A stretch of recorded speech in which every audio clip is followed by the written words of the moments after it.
Have you ever heard the story of how some German U-boat submarines wreaked havoc to the American coastline, destroying key cargo ships and even trying to land foot soldiers and invade the American coastline?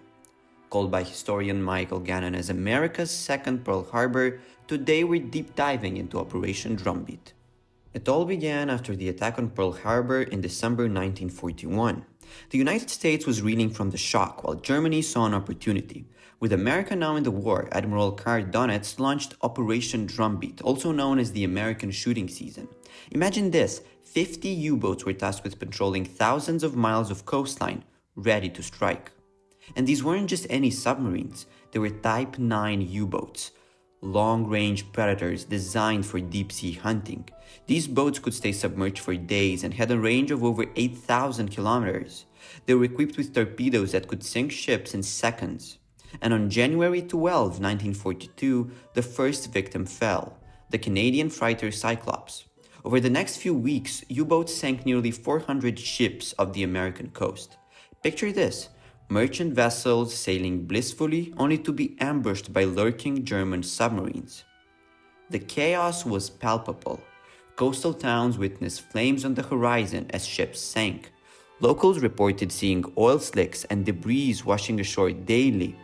One resident recalled watching a burning ship from his beach house, an eerie reminder that the war has come to their doorstep.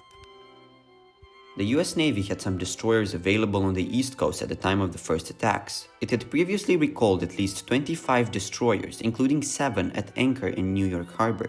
It initially refused to use them as escorts even as losses mounted. The American response in early 1942 was hampered by poor organization and doctrine, and a lack of anti-submarine warcraft aircraft, ships, and personnel. But there's even more to the story. The Germans didn't just want to sink ships, they aimed to establish a hidden front line. Some U-boats attempted to land foot soldiers along the coast to sabotage American infrastructure. The plan was for German saboteurs to quickly slip ashore under the cover of darkness. This was a terrifying possibility that thankfully wasn't successful. As losses mounted, 37 ships sunk in January alone, the Allies finally took action. They organized coastal convoys and improved their defenses. By mid-1942, the tide began to turn against the U-boats, pushing them further into the Atlantic. Operation Drumbeat was a stark reminder of how quickly fortunes can change in war.